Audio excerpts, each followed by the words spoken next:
Eagle Nation, I need to know, what is the state of the Philadelphia Eagles? Come on in. This is a safe place to talk. Let's go. From the city of brotherly love.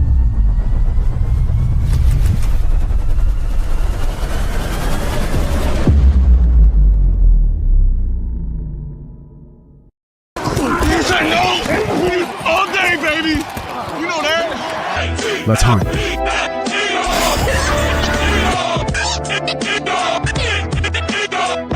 If we don't come together right now on this hollow ground. Where are you going? I'm going to pick a fight. Gives us nothing. Are you not entertained?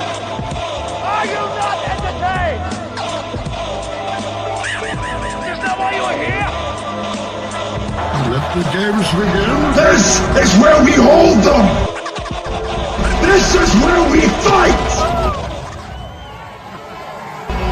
This is where they die. Money is nice, championships are better.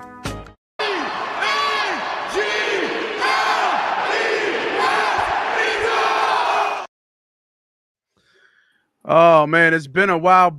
Welcome, everybody, back for another, I want to say victorious Monday, but it's not been victorious. Over the last couple of weeks, we looking like shit, and this is a State of the Union address for your Philadelphia Eagles, brought to you by the good folks from the Victory Monday pod, and we got a full cast. Everybody got something to say. My man hit me on the hotline. I'm coming in. I'm coming on the show because I got some shit to say. And, of course, I got my guy Ernie B with me. I am the host. I'm the CEO. They call me Boss Money. Boys, man, what is going on with the Philadelphia Eagles? We'll get right into it. We're going to have a little fun today. We're going to start talking about the last 2 weeks, what we've seen, what we feel, and then we're going to get into something called fact and friction, where we're going to break out some topics and say if these are facts or fictions. So I start with my host that rocks with me every week with this, Ernie B, man. What's up, bro? How you doing? You know, I'm having flashbacks, man. I'm having flashbacks. Oh no! I'm young. I'm the young one of the group. You know, baby boy is only 29, but I'm sitting here and I'm like, I feel like I've heard this story before. Philadelphia Eagles reach the top of the mountain, whether they plant the flag or not, and yet we come stumbling down the year after every single time. And it all seems to fall around internal turmoil. I don't know if we're there yet, but 2004 it happened. We don't have to get into details. 2017 it happened. 2022, 2024. Here we are in 2025, and yeah, I think the what is the rule of thumb? History is bound to repeat itself. I want to punch that guy in the face right now because I'm like, dude, just please, like, can we get something else out of this? I hear you. And showing the money pot, you know, it's getting cold out there. Showing the logo, showing the money pot gear. My guy, your guy. I want to say it's not be humble. I almost lost it because we haven't been doing shows. I almost forgot your name for a second. Maybe it's the new look. You took off the beard. You went with the GOAT. You know what I mean? The GOAT himself. Be humble. What's up, bro? What's up, man? Yeah, just wanted to join the cast. A lot to talk about. A lot of stuff going on in sports itself, especially with the Eagles. So, you know, to what Ernie B said, it sounds very familiar. I feel like we've been on this ship before. Unfortunately, that ship sunk really, really fast, and I feel like we're on that same ship again because of the same things, like Ernie B said. Unfortunately, okay. The best thing about it is that we got a chip out of it prior versus just making it to the top. It'd be terrible if we didn't get a ring. Do them things. It'd be terrible if we didn't get a ring. Oh, we here, bro. Come on now. Where we running? We ain't running nowhere. We not running nowhere. Come on, man. We've been off the show because we've been sending. You can go ahead and blame it on me. I done sent my little hitters about. I was sick though. I was sick. I couldn't talk. You know what I mean? So I lost my voice. It wasn't a good look. But the gang, like my guy said, Marcus, we get you back on here. I think we got to get you on here next week, sometime before the holiday. As you can see, I'm still kind of coughing, so excuse me if I'm coughing every once in a while through the show. But we will be showing our faces and we'll show them probably, but we're here to talk about the Eagles and not anybody else. I think echoing what your boy said, right? It looks like kind of like we've seen this story before. We've seen the elements of it. We see the elements in the locker room. We see the elements outside the locker room. Everybody's got an opinion. It's the hot topic on, 94.1, 97.5. We're talking about it. Everybody in the world is Cam Newton's still talking about it. Everybody in the world is talking about the Philadelphia Eagles right now. But we are here again as a State of the Union address to our Eagle Nation, coming from Eagle Nation, to talk about the facts and the fictions of the Philadelphia Eagles. So without further ado, I don't want to go back into memory lane of the last 2 weeks. I know I kind of said we can talk about it, but I don't even want to talk about it. I want to talk about what we see right now, right? Can we fix the problems? Can we stop this leak that looks like it's getting bigger and bigger, that's starting to overflow? So let's start first with our opening to our new segment. You are about to enter the world of strange truth, a world where the line between fact and fiction is almost imperceptible. You might be too young for this one, Ernie Big. Beyond You remember belief. that? Fact or friction? Beyond belief.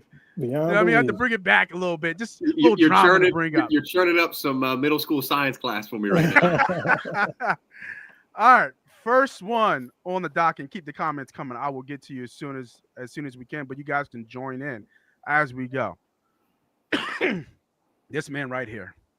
I picked this one for a reason, right? Check on your teammates. Oh, I got a little misspelling there in what I want to say here. Fact or friction? Ernie B, I'll start with you because I already know where the other one's going. He actually gave me ideas. A.J. Brown started all this bullshit. It all started with A.J. Brown. Everything started. It's A.J. Brown's fault. So many people to blame. So many fingers to point. But we're going to start with the problem at day one when we were 4-0 right out the gate, beating playoff teams right out the gate. We had an unhappy camper in-house, right? Like you said before, internal. This is internal stuff. Now, you can talk about how that went about, which you know, because I know you got some inside track that some of us aren't privy to. But the conversation started to leak out to the media. And that's where, the holes started to crease, or the cracks in the armor started to get bigger and bigger. But I won't take too much of your thunder. Facts or friction? Sorry. Fact or friction or fiction? A.J. Brown started it all. I'm going to go with fiction. Ooh, yeah, I like it. Just because I think that it's a multitude of things that have gone into the way this locker room operates, and I kind of want to keep it off the field for a minute here. Let's just put it like this. Since the Super Bowl loss to the Chiefs in 2022, and amidst the collapse in 2023, Super Bowl run in 2024, and here we are now at 8-4, week 14, whatever we're going into.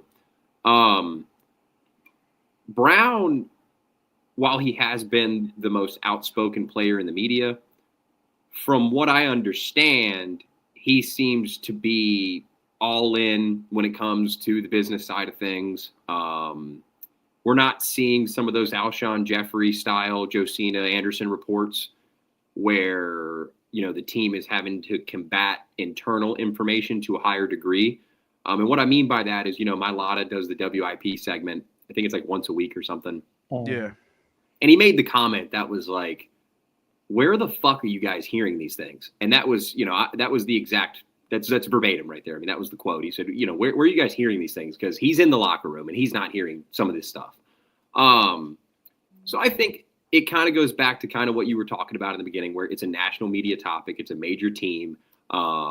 Anytime they fumble or stumble, rather, it's going to be a talking subject. But when it comes to the A.J. Brown side of things, I'm going to push back because I really don't think this is an Alshon or T.O. situation all over again. And I really think that comes out to what he's done on the field. I think his past couple games, he's shown his value to the team. but I still think that he's not the same player he once was. I think that's the conversation that he didn't really want to touch on when spoken about. I'm not saying this is a tape thing. I just think there are subtle regressions to his movement. I don't think that he's moving as stable as he was once before. Now, we can blame route tree, we can blame this, we can blame that. That's all fine. But I just don't think the player looks as exciting as he did before. And I don't have the same opinion about Saquon. I think that Devontae Smith has separated himself as an NFL wide receiver. And I think that the three of us would agree that Devontae himself is a more well-rounded wide receiver. And I think that Devontae's frame has given a lot of people to think that he doesn't have longevity in this league. But I think it's the opposite. I think as long as he stays nimble and avoids big hits, which is hard for him to do because it's football, I just think that A.J. Brown is a classic story of a non-sustainable physicality in this league. When have we seen guys at his size and at his play style sustain long-term careers? He's not built like Jerry. He's not built like Randy. He's not built like T.O. You know what I mean? He's not even built like Marvin. So I just think that the frustrations that come from the player, I'm gonna pump the brakes on it, and I'm just gonna say fiction. I just don't think that while he might be the media point of it, I don't think he's the root of it. Okay, I like it. I'm gonna move on to the next guy. Me. We're not gonna go to you yet, because you're gonna have to let it simmer and wait. We're not gonna go he's to doing you yet. to this. He's doing to this now. He's pitting us against each other. He loves to do this. We're going to let you listen because he got a pen in his hand. He's got his points ready. I'm with you, bro. I'm going to say fiction as well. Probably one of the maybe other ones that we agree with. I've been a big advocate that A.J. Brown was right. If I could make a shirt, I would have. But that would have obviously caused a little bit of hysterical. To all your points, I do agree to all your points. But the one thing I think is that not everybody handles their business in the same way. Should we all handle our business in the same way when it's the betterment of the team? Yes. I do agree with that. But he's not that guy. No. Right? Now, I think that the conversations went, and I don't know this for sure, the conversations went, he went to Patullo. He went to Nick. He went to Jalen. He went to all the people who would give him their ears to say, I need to be a part of this offense. We're obviously not being successful running the ball, even though we're winning. This isn't sustainable. I should be the next logical option, right? And we can go to the numbers and the stats. I think it was one of the first times that the Eagles lost when he went over 100 yards. I think they're now like 15-2 or something. Career high in targets, the Dallas game. He had 5 targets in the first quarter. Right, which was wild, right? You know, and we saw that. As fans, we knew they're going to force feed him the ball. Yeah, that was expected. And I think, damn, I'm not going to be able to talk long because I'm coughing. Expected. This is insane. But Brent will get into, that kind of why that's not a good thing football-wise. And I know he will touch on that. But to my point is that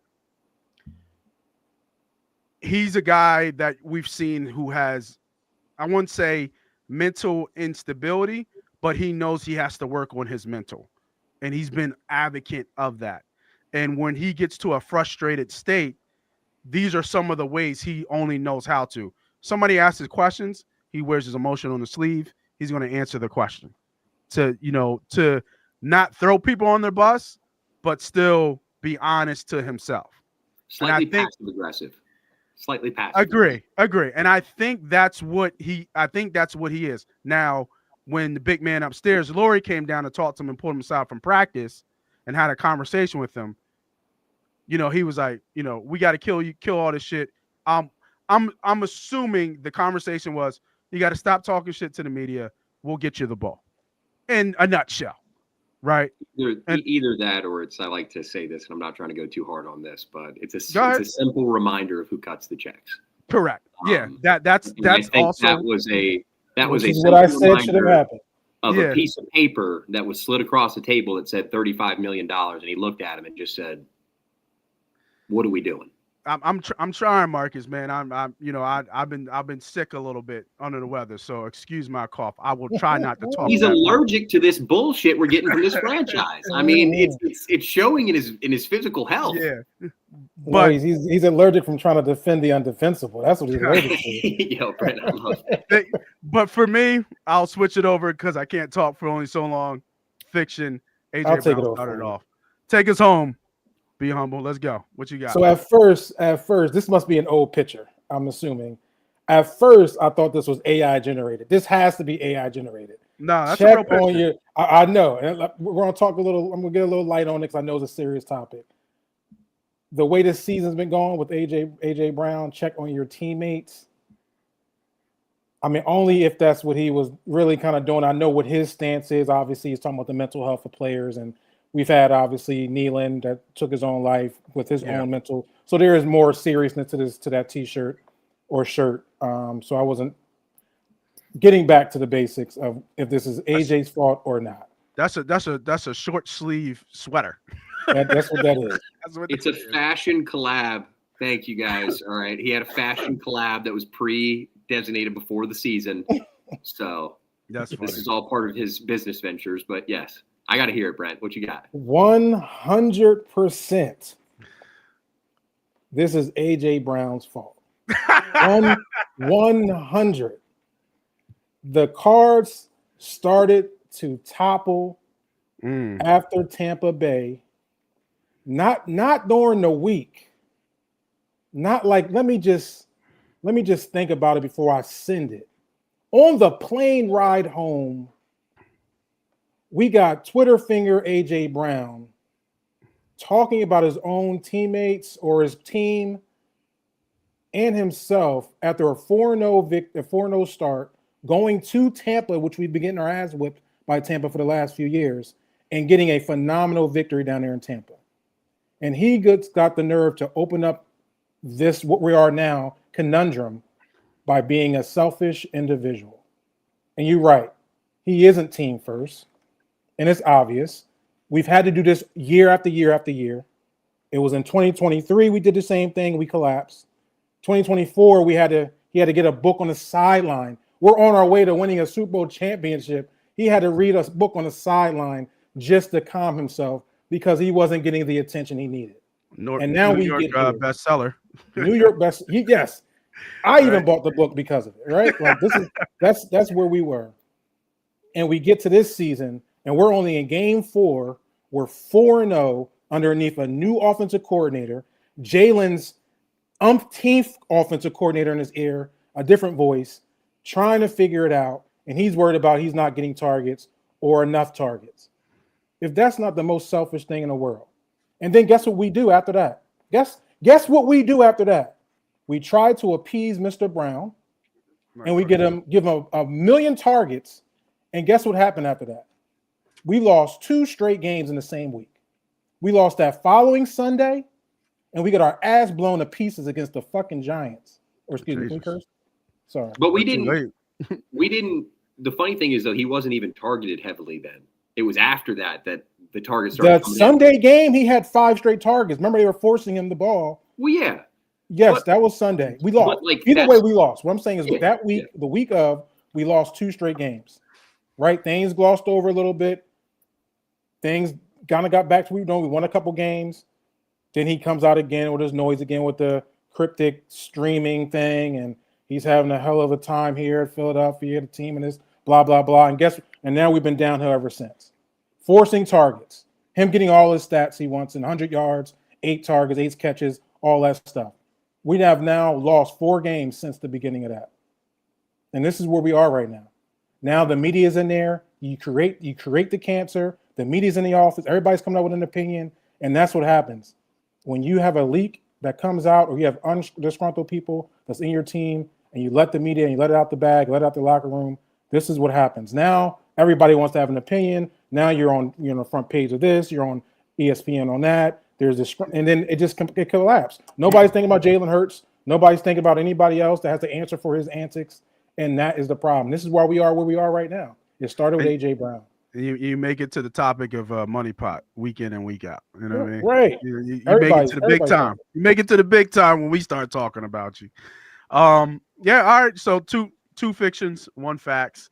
I won't spend too long because I know we can talk about this for almost a whole show.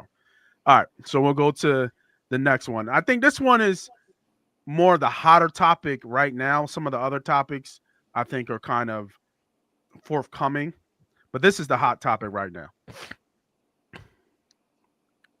Right here, this duo. But what's really happening is this one. Right? This is getting louder and louder. This is getting ugly too, right? Getting let me see if I can get the picture up real quick. But I know the one, they egged his house. First I heard it was rocks.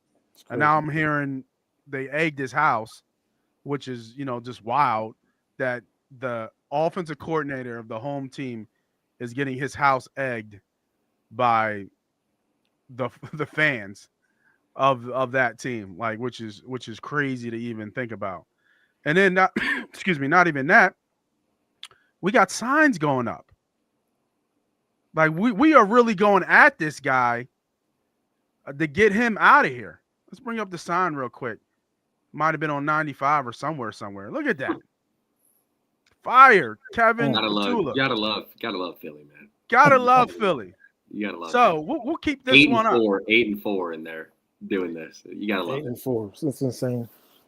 We got to keep this one in here. So Kevin Patullo should have been fired. I'm assuming already. Not should we fire him now? Because obviously the press conference today, no changes are happening. From at least from a play calling standpoint and an OC standpoint.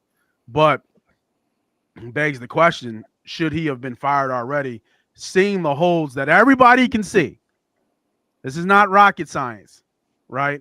If you follow football and you're a football fan, you can see the holes right now in the Philadelphia Eagles, even though they're now third in the NFC in terms of standings. I'm gonna say you know what? I'm gonna say fiction on this one, man. I'm gonna say fiction. I don't think the guy should lose his job. Once again, we're third in not the division. We're one in the division, but third in the conference. And when you catch these all 22s, when you catch any of these people breaking down film and you see these segments, you see in certain spots where players in scheme wise things are open. Are they extravagant? Or is it the Rams? Is it Mike McDaniels from the Dolphins? Chicago. Brian, was it Brad? Is it Brad or Brian Johnson? Ben Johnson. Ben Johnson out in Chicago. Do we have this motion? No, we don't. It is a vanilla type offense, but should be open. When we look at the plays that need to be made in certain situations, you can find somebody open in that play where Jalen should have went to. Is what I'm saying. Was where I'm at. So to me, you can when you don't know what the play call is. Like, yeah, from what we can see, right? And that's where. Let me I agree with you. You're going to catch it. I think you're right on point. You're right on point. Look, this is. So hold on. So is this facts or fiction for you? Let's start right there. Well, let me just ask you guys a question. Like, you guys have kids, right? Yeah, I have a kid. When you take them out to a nice restaurant, you hand them the menu, but you don't really let them order. You put the order in. Okay. So you take a 12-year-old to Texas Longhorn, to a steakhouse, right? Yeah. He gonna tell you what he wants, but you're not gonna let him order for the table. Okay. You tell your son he can have whatever he wants. Go ahead, kid, whatever. But he picks the $42, 32-ounce ribeye. He's not getting that. He go get that kid steak. That's what I'm saying. That's what. From what I understand, that's what this is. He is told to operate within the exact, and this is so funny, dude, because I don't know how many times I have to say this on this show. It doesn't matter who the offensive coordinator is. This is Nick Sirianni / Jalen Hurts' offense. Mm-hmm. It is built and designed for the quarterback. Okay? There is Nothing other than, like Nick Foles said it better than anybody else, there is no difference in scheme for the Philadelphia Eagles year in and year out.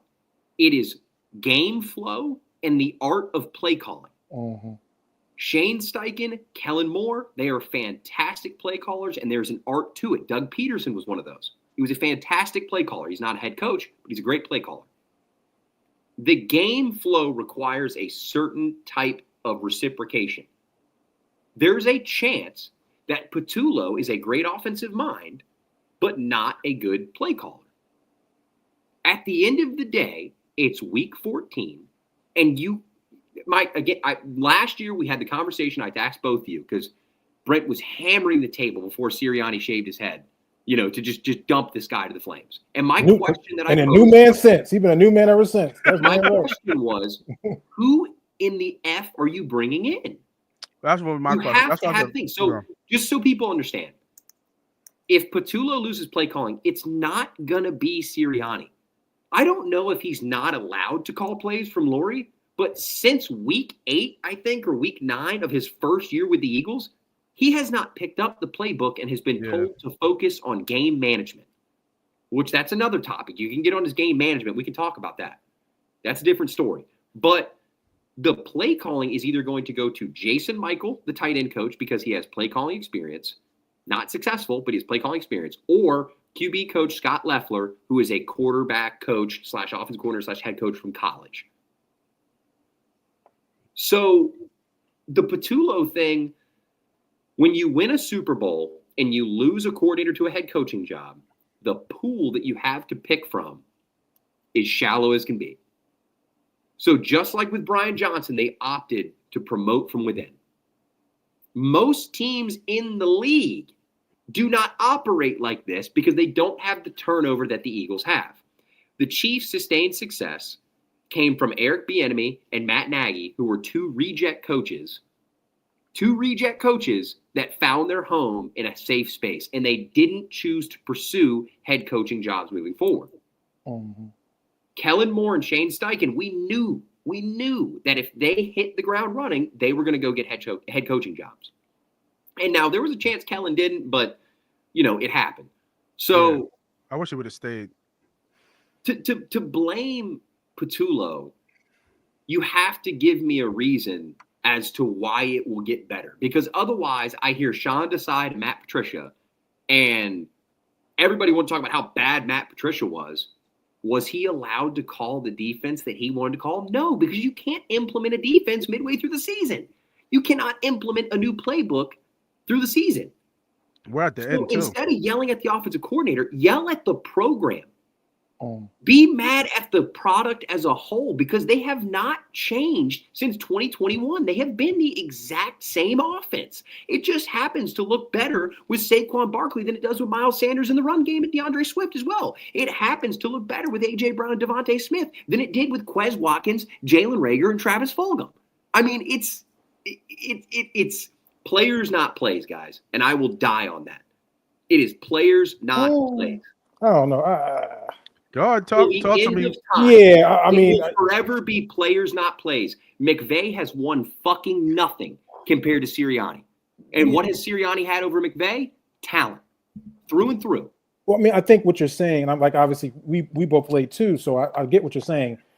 Every great coach needs players. So yeah, in the what players before coaches for sure, because they need the players to actually execute those plays. But at the same time, in this instance, you do need the brains behind the wheels. You do, but this isn't college. This is the NFL. Everybody's professionals, from coaches down to the players. Mm-hmm. And the penalties that we have, and I'm not diving too deep into this. I'm going to get off my train here in a second. But the penalties that we have, the false starts, guys running into each other. I mean, come on. That's not when you've ran the exact same offense with the same players over the years. There is something that is wrong. It's either player buy-in to the program because maybe they feel that this doesn't work anymore and they've kind of been caught with their pants down and they can't really shift their offensive philosophy. I mean, you're talking about a team that I've said this for years in the podcast. They want to be a passing team from ownership. That has not changed. They won the Super Bowl as a running team, and they ran the ball to victory. Now we are seeing a team that has played 21 or so games, 2 out of 3 years, and have been late to the coaching search because guys have been hired. And Mailata made a comment, I think, what was it, the past couple weeks on WIP. He said they felt like they just left Super Bowl week when they showed up for OTAs.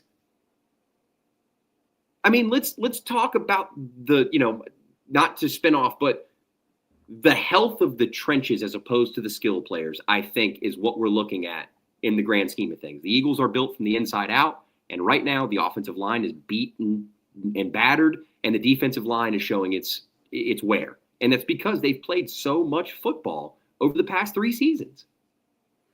Yeah, I mean, I think I agree with that. The deep run does drain you. I've been meaning to make this comparison for a while. You guys remember what happened to Bron and Wade. Bron is a special player that, he's above all else. But Wade's knees could not hold up through that run. He said it. They didn't have an off season.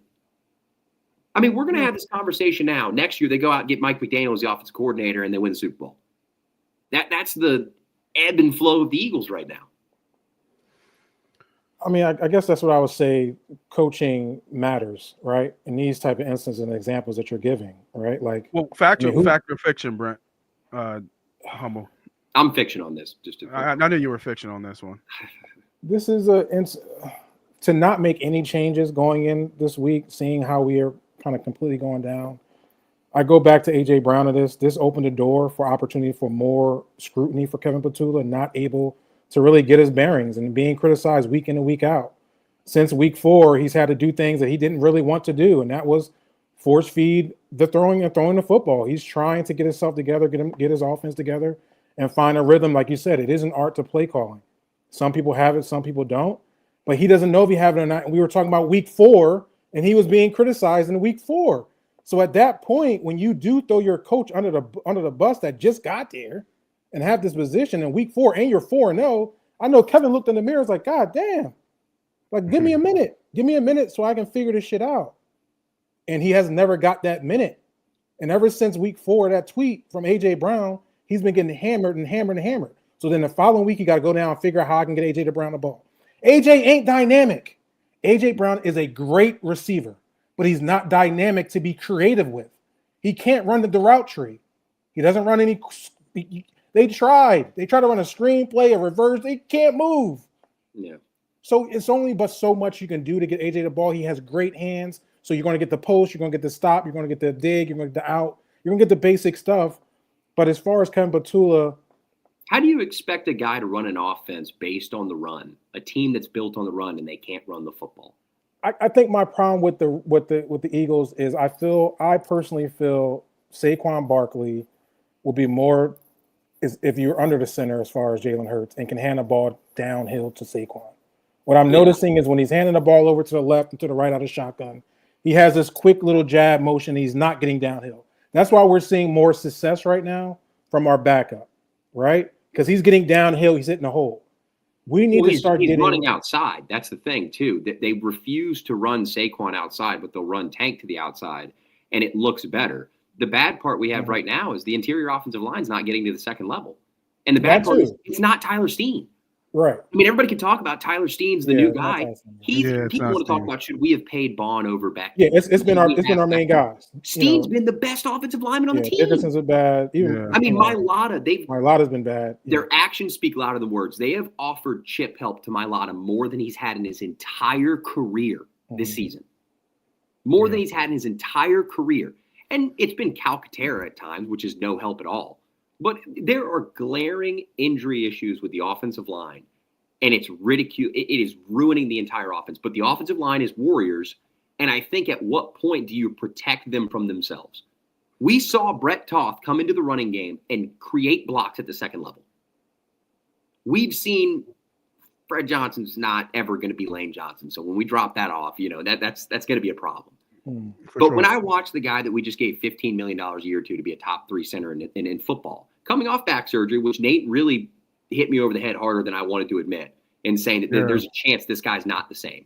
Oh, for sure. And then to suffer this knee injury that he has. And the fact that we still continue to play him when we've seen success with Toth. You're at what point do you protect the players from themselves? I mean, Dickerson is putting shit tape on right now. I mean, it's bad. Yeah, It's Dickerson not doesn't good. look good either. But It's not good. He's like Frankenstein, right? Like his whole body is. Dude, his whole, and again, this is where we keep talking about the team continues to play so much football. And like you guys hinted to earlier, this has been a freaking gauntlet of a schedule. I don't care what anybody, this is worse than 2023. The teams that they're having to play week in and week out, and the fact that the Bears weren't supposed to be anything. I think the only gimme game we have on the schedule for the entire year outside of the Giants in division, which is a feisty game no matter what, is what, the Raiders? I mean, we don't play the Jets.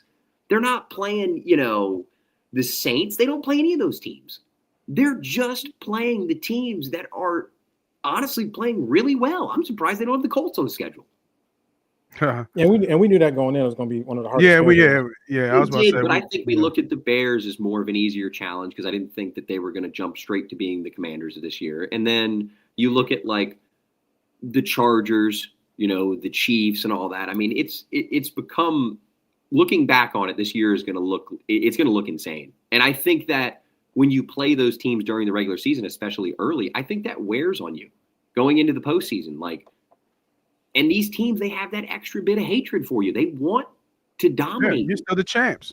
You're still the champs until somebody wins. You're also the champs that physically bullied every team they played last year. Yep. I'll just add one last thing. I know we got to switch topics. I don't know if I feel as though Kevin Patullo should be fired because who's going to pick up that slack? We don't want, obviously, Nick Sirianni to be taking that slack. We did that before. Horrible. Obviously, Kevin Patullo has come from that Nick Sirianni tree. Same as Ben Johnson, terrible. Just as a terrible tree. So for that case, I just wish we would make adjustments. We don't adjust. We're running the same exact plays, especially our run game. The Lions didn't announce they were changing play callers till people called out Dan Campbell holding the play sheet. Why does it have to be announced in a press conference? That's what pisses me off more than anything. Why not just do what Andy Reid did and just, hey, I'm not hot right now. You call these plays for the rest of this game. Yeah. I mean, I don't know.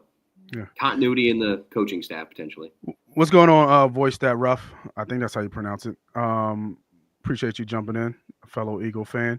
Again, another topic we can continue to go on and on, a full show on, and how that kind of intertwines with different things from, like you said, who's picking up the play sheet, how much football we played. But I think the one thing that you kind of said, Ernie B, kind of nice little segue right into the next one. We talked about the offense, right?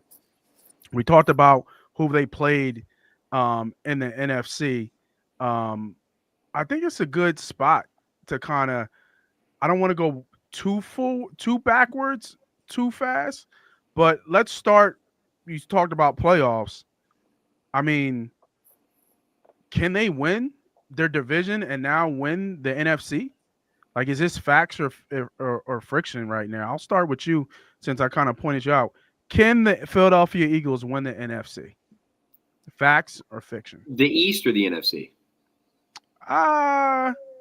Let's start. I'd say the you got to win division- your division first, right? And it shows the division. This idea that we have the division locked up is absolutely crazy. Dallas is hotter than they've ever been. They're only a game and a half back.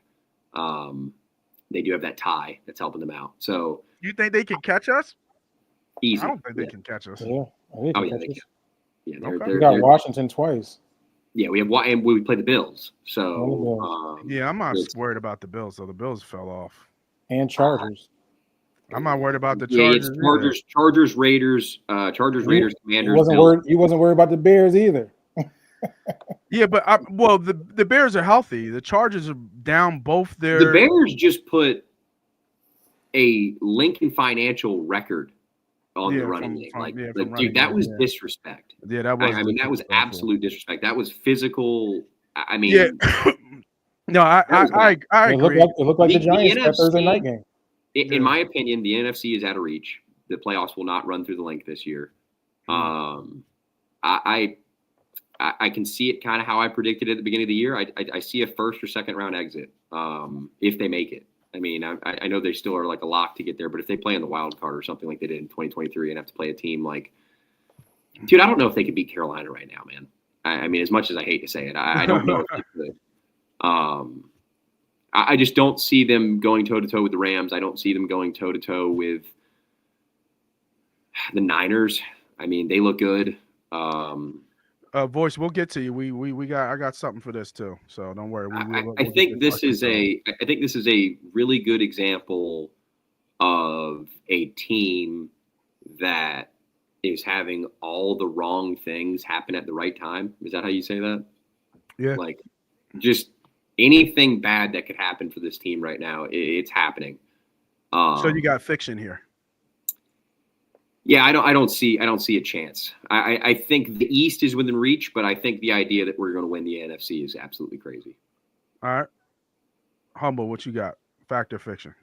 This team that I saw last week on Friday, absolutely not. And if they can't turn this around, I don't see what's changing. Obviously, nothing's changing. So you're going to bring out the same offense. Matter of fact, we got exposed so bad on Friday that now other teams are going to know how to beat us. And we thought our defense was going to be our pretty much the rock that can hold us down for a little bit, so our offense kind of gathers itself. But the way what I saw from the Chicago Bears, them running 22 personnel, 21 personnel, running downfield, running zone runs, moving Jalen Carter and even Love out the way. I mean, I saw Jalen Carter spinning like the Jackson 5 yards, 10 yards down the field, getting blocked. I've never seen that. Mm-hmm. I mean, the whole line just got washed down, and it was an easy squeeze cutback downfield for 15, 20. So if I'm other teams coming in, we're running 22, 21 personnel, and we're going to run the football down your throat.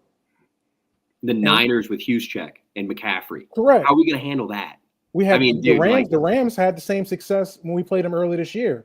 Yep. Williams was getting off. So the recipe to beat us defensively is there. If our offense is going to still be lackluster like it's been over the last 4 weeks now, a month now, we might have a struggle to winning the NFC East, because I don't know if we're going to beat Washington. What I saw Washington, that's 3 and whatever, the way they played last night against the Broncos, that team beats this Eagles team. They haven't given up. It does. Wow. And the Buffalo team that just played Pittsburgh and ran for a Heinz Field record, why are we stopping that run? Oh, damn. And I think that game's in Buffalo. It is in Buffalo. Well, then, Dan, I don't even know if I should even ask this next question. Facts or fiction? Can this defense carry us to a Super Bowl? No. Dude, I'm worried about the draft, man. I'm not worried about the Super Bowl. This is done. Oh, man. You've been on enough teams and enough locker rooms to understand that it ain't there, man. It's too much turmoil. The picture of him is great, but losing Makuba was the nail in the coffin. They don't have a single player that can fill that role.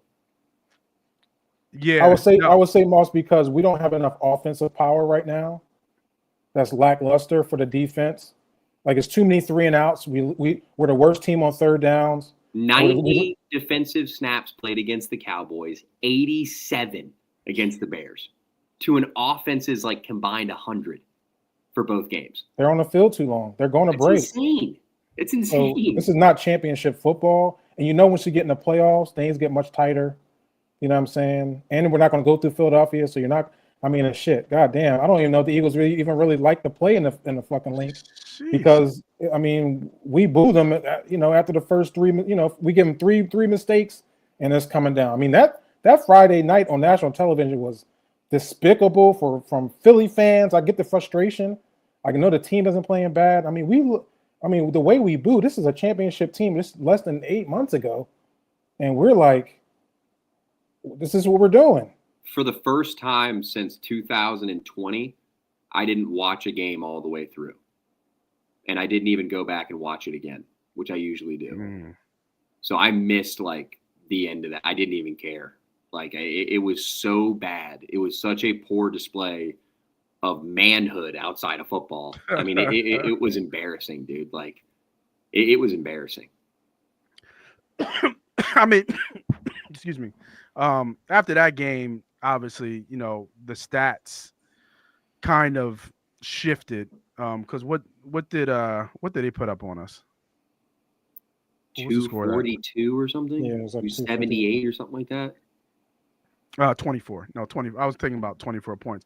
But I mean, his defense was giving up less than 20 points per game, right? And that, that puts him in, the tops. I thought Jalen Phillips, we talked about that on the show. He was one of our, it was between him or Jermaine Johnson. Ernie B, that we had talked about who was going to be our key guys that we were going to get. And I thought that he filled a role that was sorely missing for this team. Like a guy who can go get me a sack. I need somebody to go put some pass rush. Go do it. Right? And he was the guy who filled that role. So I thought the defense was coming together, obviously, against the Chicago Bears. We got kind of just ran down, as you guys have already said. But, man, I don't know. I thought it was kind of facts. I thought this defense was good enough. But Makuba hurt. The way the defensive line got pushed around. Again, you guys saying that the blueprint is out pretty much. If New York showed it. Cowboys showed it. Rams showed it. Yep. If you can be physical up front with this Eagles team, it's going to be it could be a long night for us, right? And I think that's what you saw in those games. The Broncos, was the Broncos really that physical with us in that game? Or the Broncos? No, it was the Giants. It was the Cowboys game 1, right? Yeah, they was running the ball successfully. I think Williams had like 100 and a couple touchdowns. And then we tightened up in the second. I think everybody kind of tightened up in the second half. But then we had the Rams that kind of did the same thing. Broncos had a bit of their way with us on the edges. But I just don't remember. Yeah. He was saying offensively. I don't think they ran the ball. Oh, no. I'm talking about offense, like against our deep, like. Yeah. Well, J.K. Dobbins actually had a pretty good game that game. Actually, I think he had 100. Yeah, I can't remember if J.K. had a good game. But I mean, but now what we're seeing now, and I think this is what we're going to see. It's going to be this. It's going to be like, all right, well, I don't need to spread everybody out. If we have success running the ball, getting 3 to 6 yards a carry, we're going to really use that and play action off that. That's my problem with the Eagles. We don't have enough variation on our offense, and we come in the same game plan week in and week out. We don't adjust. You don't see nothing new. You don't see more, double tight. You don't see no, under eye formation. You don't see nothing. Just shotgun. Not a lot of mesh either, too, which was kind of like a simple concept that they ran a lot. But the one thing I'll say on the defense is we do have the best defensive coordinator in football, and I like to think deep down that he will solve these things. But Marcus is right, man. I mean, from a financial standpoint and whatever happened, in the locker room with Gardner Johnson, that's fine. But it's clear that in 2022 and in 2024, he works really, really well as that floater safety robber position that we now had Makuba in. And I think that position as a whole is more important than we give it credit to, because when you swap out Makuba, a rookie who let up a lot of big plays in the year but showed promise, to a guy like Sidney Brown who can't even be at the right place at the right time. Yeah, I can't. That's where I really start to have some concerns. Who's behind? Is it Gardner Johnson's playing straight nickel for the Bears now? Did you guys see that? He's playing straight nickel for them. Like, he's not even playing safety anymore. They just signed him off the streets to be a nickel, and he already has like 3 or 4 sacks on the year. Yeah. Who's behind Brown? Is it McCullough still? No, we don't have a single player behind Brown. We don't have nobody behind Brown? No, Marcus Epps is on IR. I'm telling you, they don't know what the fuck they're doing roster construction wise. It is so bad right now. Like, it makes absolutely zero sense to me how you put Marcus Epps on IR and then just assume you're going to call Andre Sam off of the practice squad. And he didn't even play. He played like 6 special team snaps. I don't know who the hell Andre Sam is. Andre Sam. That sounds like a barber name or something. Like, who the hell is Andre Lafayette, LSU transfer. Played like 5 or 6 years in college. Man, he's one of those veterans, as we call them now, a veteran college player, but not a starting safety in the NFL. That's you boys who go deep into the roster with that one, man. So you shouted out McCollum, but no, we cut him and he was claimed off the Ravens. Because he played a little bit. He got played a little bit. Don't have him there, and you only have Blankenship and Makuba, and then both get hurt in the same game. Yeah. And I posed this question last week when I ran it by myself. Let me ask you guys before we move on to the next topic. Who do you think was a bigger blow from an injury standpoint, Lane or Reed? Lane Johnson till the end of time. The team's record is like 100 losses to wins. Yeah, I know, but I felt Reed's impact more than I would Lane. Because you can cover up Lane a little bit. Fred's there. You can do some chipping. You can even have you had a secondary tight end that can block because we don't have a wide tight end. That's true. There's no point. We don't even have tight end. But to your point, we have nothing.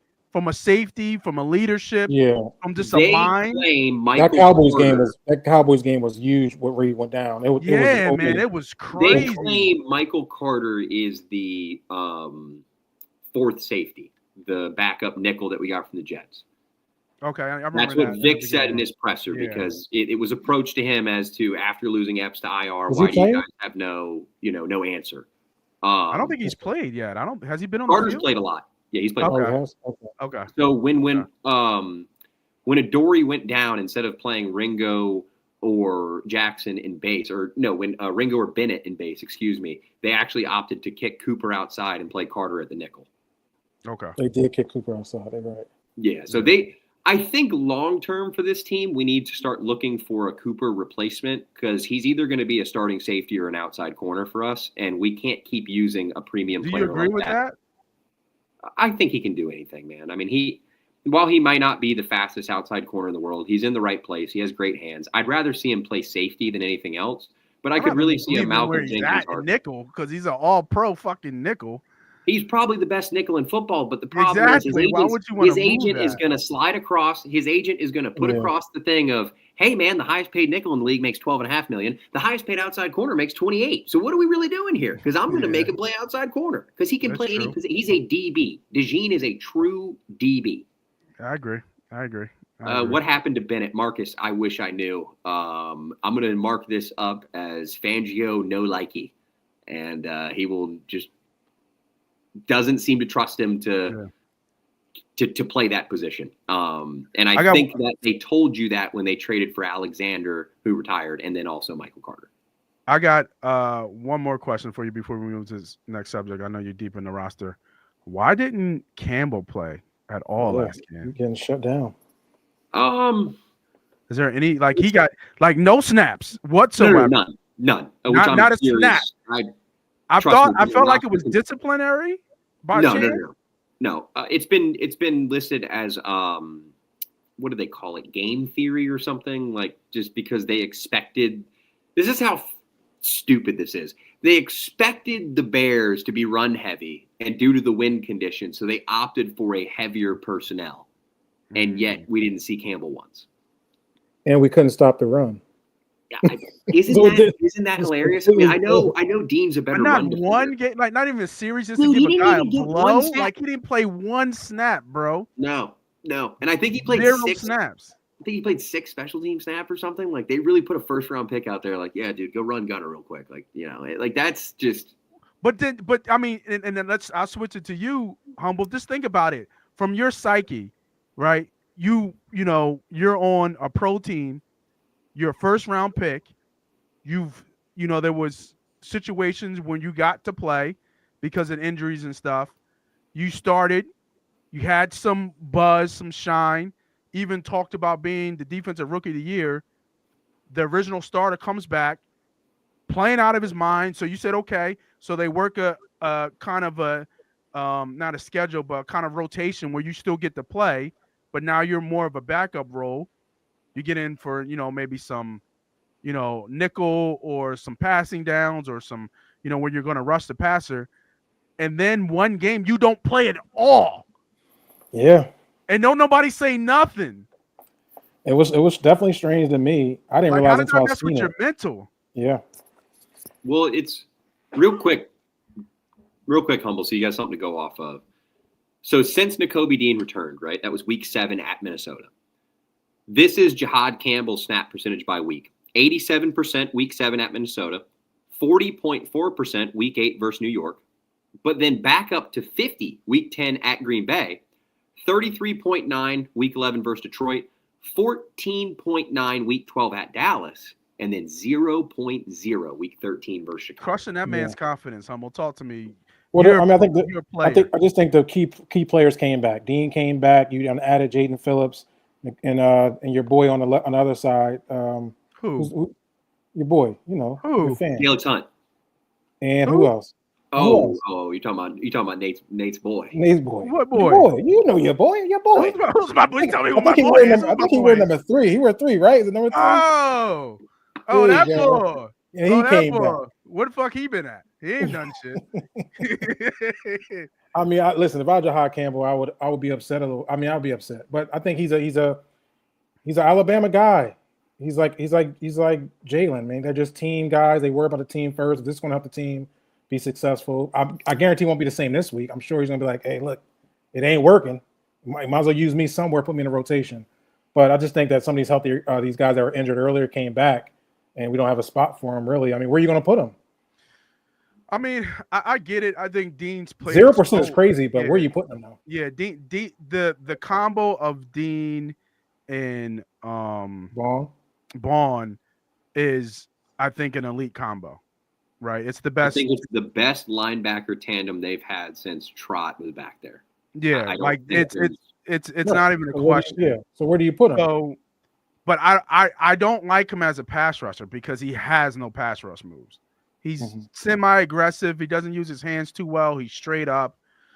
He's not a pass rusher. He is an inside linebacker. He's a linebacker. Yeah. Yeah, he's an inside linebacker.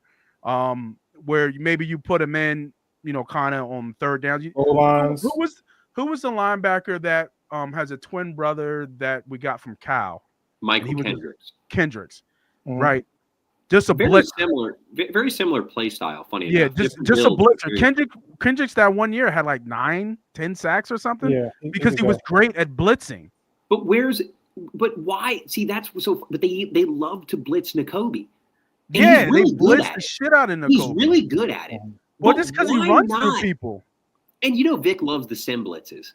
So why not just, I don't know, send Vaughn for a couple plays on the blitz and let Jihad drop into coverage, which he's been well in. He has not been perfect. I mean, Nakobe's probably still better in pass coverage than Jihad, but I don't think it's out of his ability as a player. I think it's more that Nakobe just knows where to be and Jihad's still learning.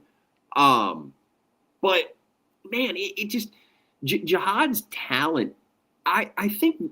I mean, Nate, we were skeptical going into the year of like, can this kid really, take on this role? He's a half edge rusher, half linebacker, blah, blah, blah. They said he was a pass rusher. Now he's a linebacker, this and that. And I thought that he really showed out. He wasn't great, but I thought that he didn't look out of place, and I didn't blame a lot of things on him. I thought that he was doing the right things. I thought he impacted games well. I mean, where was the game he had the game-winning interception? Was that Tampa? Who? Yeah, I think so. Yeah, it was Tampa. Yeah. So I just don't. This is where you guys. I like to look straight to the top and try to figure out. All right, instead of weeding out through the players and the coaches, like where did we mess up? I see a lot of people talking about the Campbell pick as, they should have just taken Simmons, the tackle from Ohio State, instead of trading with Kansas City because the Chiefs took Simmons. I understand that. He would have never played though. Well, that's the thing. In hindsight, you have a kid that left the franchise for like 6 weeks for personal reasons or something, which, we don't know what he's going through, whatever, it's fine. But like Brent just said, you have an Alabama linebacker that is through and through team first. I mean, you can check off every box what Nick Sirianni has, what is it? Competitive, toughness, detailed, together. This kid exemplifies every single one of those attributes. And I think moving forward, you have Jalen Carter, Nolan Smith maybe, Jalen Phillips maybe. They got some shuffling to do there. But looking back on it, Bond's contract's not guaranteed. He's almost 30 years old. If you're talking about staples of this defense, how is Campbell not looked at as one of those guys moving forward? And I digress. It doesn't make any sense to draft a kid in the first round that's not a quarterback to let him sit.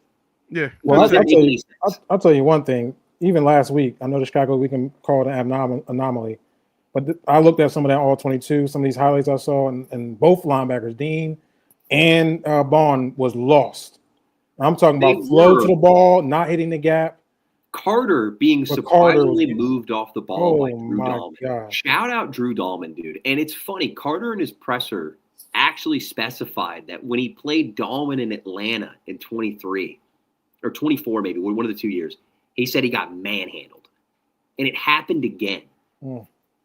What is it that Drew Dahlman does to one of the best defensive tackles in the league that makes him, obsolete?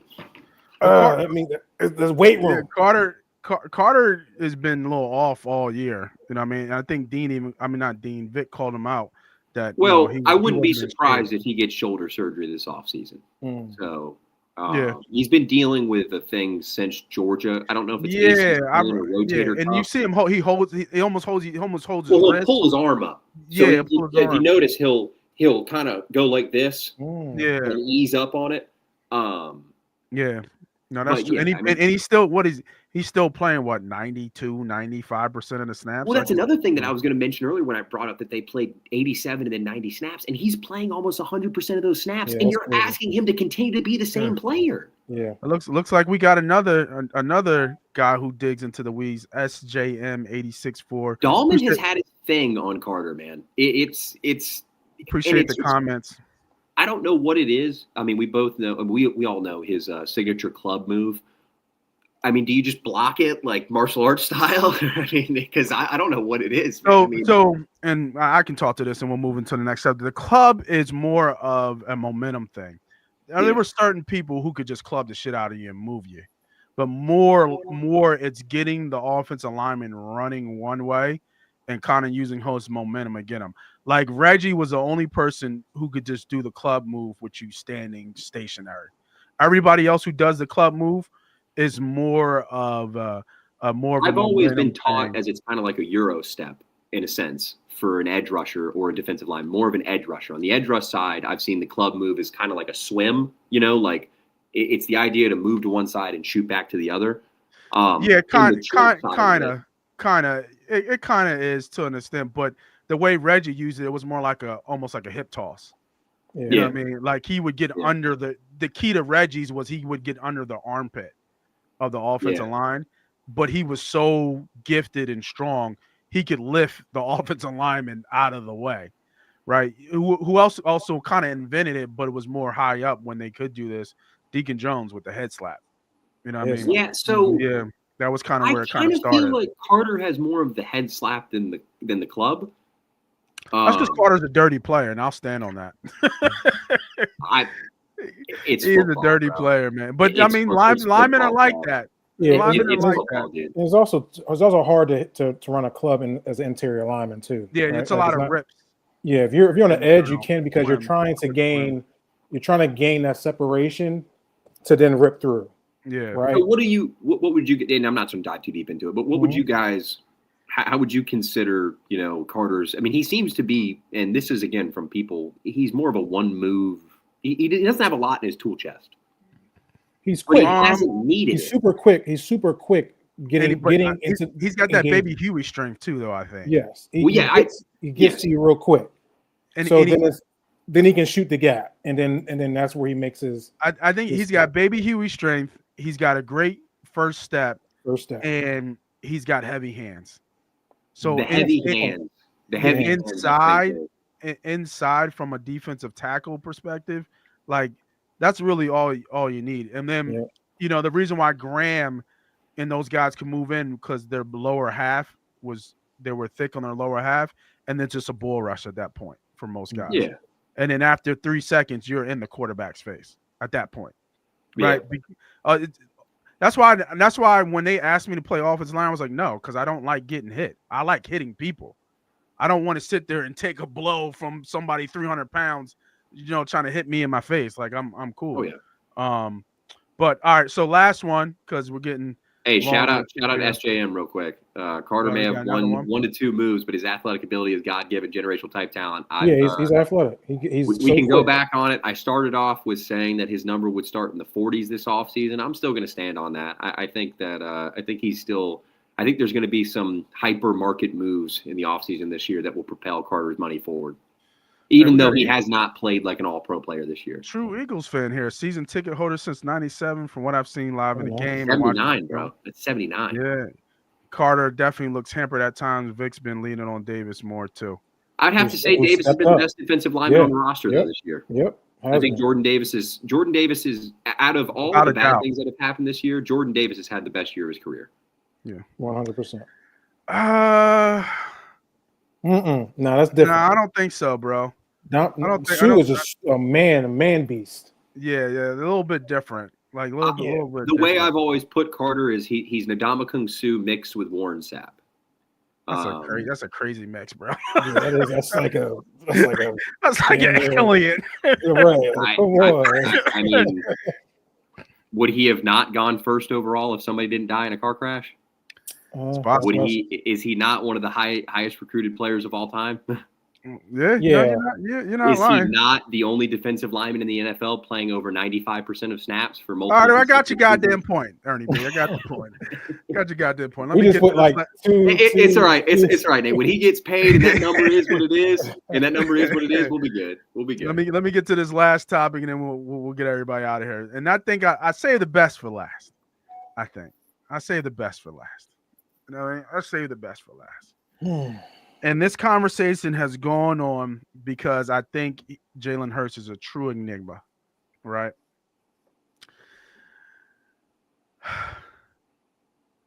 Fact or fiction, does Jalen Hurts need to do more than just win? Because that's what we're calling for. That's what everybody's saying. He can miss wide open touchdowns. He can tell the Kansas City Chiefs to shut the fuck up. I threw for 100 yards. We won the game. Right? Because now we're weighing this. Winning versus this looks sexy. I'm old school. This is fiction to me. Because all that matters is the win at the end of the day. Right? We can talk about style points. We can talk the way it looks like. But if he gets us to Broad Street, because with him, and I've always been a big critic of Jalen Hurts. I've never been the biggest Jalen Hurts guy. But I give respect where respect's due. Been to 2 Super Bowls, been the best player out of both Super Bowls. Won an MVP, won a Super Bowl MVP, and has a ring. And looks to be able to build on that with the team that we have around him as of right now. So it starts with him, it ends with him. Period. He's the quarterback. He'll get all the praise, and as rightfully so, he should get a lot in the scrutiny when we lose. So, I'll start with you. Humble. Does Jalen Hurts need to do more than just win? Absolutely not. Unfortunately, we live in this clickbait media circus, and everybody has an opinion, and this is where we are. I like winning Super Bowls. I like having good seasons. It's something to celebrate. I like going through the playoffs knowing that my team has an opportunity to win. I don't give a shit if he throws for 302 touchdowns. There's plenty of this cats all over television every Sunday that throw for 340, 2 touchdowns, and got an L. Ain't been to the playoffs. Ain't winning Super Bowls. I mean, think about it. There's only been a hand group in the last, how many years? 5 years. There's only been, 3 Super Bowl winners or 2 Super Bowl winners? What are we talking? Patrick Mahomes and Jalen Hurts? Am I right or wrong? Who am I missing between there? Stafford. And Stafford, right? So it's the winning that counts for me, and Jalen has a way and is unique and it's not pretty all the time, but he's a gamer. He's a gamer. I think we literally saw the worst. I think I saw Jalen's worst performance last week. I think that was probably one of his worst performances as a quarterback. He did not look confident. He looked unsure. And obviously, without a run game and his help, to kind of let that off, it comes all on him. So I thought it was a bad game, but I think he still has that winning, mantra about him, and that's what he does. However he does it. Ernie B, take us home. Fact or fiction? Jalen needs to win, to do more than just win. So in 2020, after Jalen Hurts was drafted, do you guys remember what Howie Roseman referred to this team as? In 2020, Howie Roseman had this quote, "For better or worse, we are quarterback developers. Factory. We want to be a quarterback factory." And I'm sure you guys have seen the reports and heard the news around town and all that. We're at an all-time low of QB design runs. And those QB design runs are apparently out of the playbook because Jalen doesn't want to get hurt. Especially after the concussion against the Commanders last year due to Frankie Luvu. Mm-hmm. Now, why in the world would the guy who I think we can, outside of winning, we're talking about physical quarterback attributes, his best attribute as a quarterback is his legs. I think we can both, can we all agree that? Yeah. So a guy that is a dynamic player is now not using his legs by his choice, apparently, by his direction, because like I referred to earlier, this is not a Patullo offense. This is a Nick Sirianni, Jalen Hurts offense that it has been since the two have been working together. And all I'm going to say is this. Fans would be stupid to not think that Jeffrey Lurie is curious as to what the offense would look like with Tanner McKee. And I'm not trying to foreshadow something. I'm just going ahead, and we've done this before. Super Bowls mean nothing in this city. MVPs mean nothing in this city. Draft pedigree means nothing in this city. The money we pay you means nothing in this city. It's about what do you bring to the table today. And right now, let's say this leads on to the offseason. There's a bad taste in ownership's mouth. And let me put this forward with saying that Jalen is Jeffrey Lurie's child in a sense. He loves him. It's all perfect. But if you want Nick Sirianni fired, you better figure out what you're trading Jalen Hurts for. Because there is no way one of which goes without the other. And I just want to make that very clear in week 13 of the 2025 season that if this thing goes off the rails, they will do what they've done before. They will tear it down to the studs, and they'll do it all over again. Jeffrey Lurie and Howie Roseman have built championship contenders in less than a couple of years before. They can do it again. But like we touched at on the beginning of it all, this franchise cannot sustain success. They do not have the ability to sustain success. No, McKee will not see a snap until Jalen is actually injured. Let's just make that very clear. I believe there was a game earlier in the year where Jalen was concussed, or the media thought he was concussed, and he still played. I think we won the game, but that if we would have lost, there would have been some things to say. But I'll end it with a question. Do you guys think this offense would run better with Tanner McKee? Passing wise? I didn't say that. I said the offense. The offense in general. Because when he's been in the game, it's been like 350 yards, 4 touchdown passes. Like it's nothing. I don't know. I don't think so. I can't say that. I won't put Jalen. Like, now, would he have more passing yards than Jalen over the year? I would agree with that. You know what I mean? Like, I don't think Tanner McKee's ever going to come out of a game where he throws for 100 yards. No. You know what I mean? It's just not gonna happen. That's not the quarterback he is. Yep. But would this offense be better with Tanner McKee? I don't know if I could say that. I don't think so. Well, it's funny. So a question was posed to me, and I'll just bring it up to you guys. The question was, do you think the Eagles as a franchise would be happier with if you injected the entire staff with true serum? Do you think they would rather have Justin Herbert or Jalen Hurts? And I think the answer is they would rather have Justin Herbert. But I think the other side of it is I think they lose more with Justin Herbert than they do Jalen Hurts. Why are we doing this? But the problem why? is, Well, guys, why? But listen, but the problem why is, are we doing this? Until you get everyone to buy into his system, you're going to continue to have internal problems. Because I don't know how to put this other than not everybody eats in Jalen's offense, but you win. But not everybody's going to eat. We're not making all pro wide receivers out here. We're not making Pro Bowl wide receivers. We had one running back. But I mean, we have to separate 2022 from where we're at now. We won the Super Bowl as a running football team. And now we're not running the football well. And the quarterback has also told us that he does not want to run the football and design runs as much as he did in the past in order to avoid injury. This is all documented. Jeff McClain, I think, put the article out. Why are we doing this? You see what I'm saying, AJ Brown? Do you see what I'm saying? Do you see what I'm saying, AJ Brown? Do you see what AJ, you started, AJ Brown? This is where we at. We talking about the Super Bowl MVP, the man that brought the Philadelphia Eagles to the Super Bowl 2 times out of 3 years. And now we talking about Tanner fucking McGee? Are you kidding me right now? Dude, we threw Carson Wentz to the Wolves like it was nothing. What? He was trash. He kept turning the ball over. He was a turnover machine.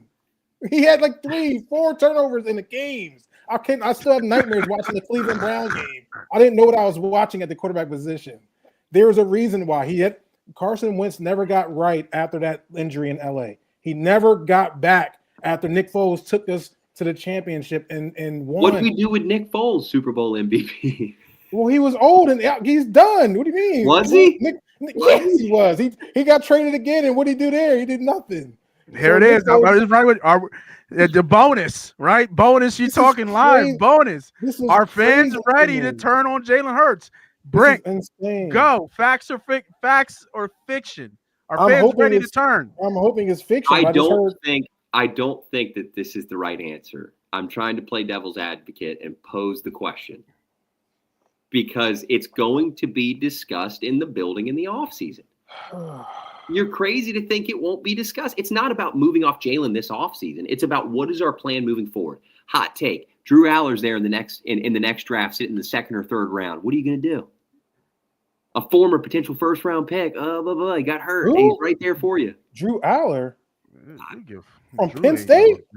Lenora Sellers. I'll give you a better one. Lenora Sellers is sitting there 2nd round. I'm not worried about none of these quarterbacks right now. Hey, Lenora Sellers, he can kick rocks too. If it ain't sayings from Alabama, then maybe we can talk. I'm not telling. All I'm saying is the way that they think is very progressive. Listen, I think what happens with Jalen, he's not flashy. He's not going to give you but he can give it to you though. That's what's so crazy. We act like he didn't go to the Super Bowl and turn that bitch up and play better than the MVP of the best quarterback on the field against Patrick Mahomes. So do it week in and week out. But that's not, or else the city will eat you alive. We're 8-4, and we're egging the offensive coordinator's house. Right, and I already said that. 8-4. I know, and off a Super Bowl. It's crazy. Coming off a Super Bowl. I mean, to think that the franchise won't act hastily enough. Let me see. Thank you, AJ Brown. Oh, here you go. Because that's how we figured out it was some turmoil inside the locker room. If we didn't know, then we'll just be sitting there just talking like, oh, what do we need to do and change? No, it's been confirmed that there's issues. So that means that people are going to be like, oh, yeah, it's issues. Oh, it's Kevin Patullo, it's this. And now we have everybody with an opinion. That's why you keep the door closed. That's why dynasties become dynasties. The Kansas City Chiefs. We don't know that word in Philadelphia. Dynasty? What are you talking about? No, we know how to go to the top of the mountain and then roller coaster our way back down. This is what I'm saying, because every time something gets leaked out in the locker room. It doesn't happen in Kansas City. It didn't happen in New England, no matter what was going on in New England. They kept that door. Matter of fact, the head coaches say barely anything to the media. And as soon as the Eagles get up there, oh, somebody's not happy, somebody's this. Right. Hey, all I'm saying is you can't say it was Andy Reid's fault, because in Kansas City, they have none of the same problems. No. But that's what I'm saying. I said Andy Reid. It doesn't happen in Andy Reid's locker rooms. But it did. Doesn't. But When? it did. With Terrell Owens, when he got punched in, when Terrell and Donovan McNabb got into a fight, and Terrell Owens got his ass kicked by fucking Vinny Logan. I said dynasties. I'm thinking you're talking about once he got to the Chiefs. I thought you were talking about the Chiefs. Well, that's what I'm saying is once he's with the Chiefs, there was no issues. But when he was with the Eagles, he learned his lesson. He said, "Listen, we're gonna keep this shit under wraps. We're not having a TO situation ever again." Yes. I think that I don't know. I think deep down, I think the city just cannot. Right, we got a knucklehead down there, Rice, right there. He be putting him in check, like, yo, you got one more time. You see what I'm saying? You got one more time. And that's how it should have been AJ Brown. I don't give a shit how great AJ Brown is. This is what's the problem with the Philadelphia Eagles. I think the conversation between him and Laurie was probably not very polite, as much as people want to make it to be polite. I don't think it was very polite. It shouldn't have been. But I also think from his perspective, why not ball out to the best of your abilities in order to be traded for a higher value to the team that you want to play for? Like, if you really want to go to the New England Patriots, give them a reason to trade for you. Not having a career low year. You know what I mean? Like, it doesn't benefit the player. Yeah, I don't know if they need him the way they play him. But they also had a cupcake schedule. So, but I think that's more of a head coaching thing. Like, Vrabel loves AJ. But from what we know. Yeah, they definitely go back. I mean, I guess the answer is we just have to draft all former Saban players in order to get them to buy into Hurts's program. So. Right. I mean, if that's where he wants to go, what would the Patriots trade for him? What would they do? There's no telling now. I mean, yeah, I'm no telling. I mean, I think we talked about this. The money don't work, right, to trade AJ Brown. No, it doesn't work this year. Next year, yeah, he can go in the offseason like it's nothing. Yeah, they'll. Get his ass up out of here. I'd say it's probably an 80-20% chance. Like 80, he's gone. 20, he's here next year. And actually, I'll put it at less. I'll go 95-5. To be honest with you, he's not playing for the Philadelphia Eagles next year. It's just not happening. I just don't see it. I don't Cleveland is the team to look out for as a sleeper team. I've also heard the Carolina Panthers, but Cleveland. He would be better. He would be Carolina. Let me put it to you like this.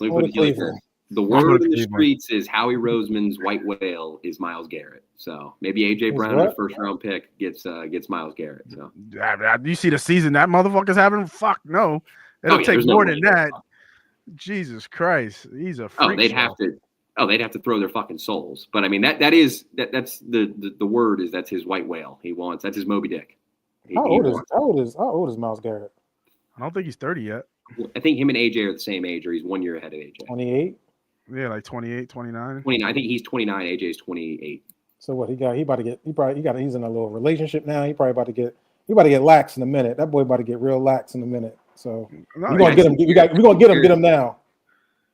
Reallocate that AJ money to the three players I listed above. Yeah, dude, SJM. That's SJM. You have a new fan.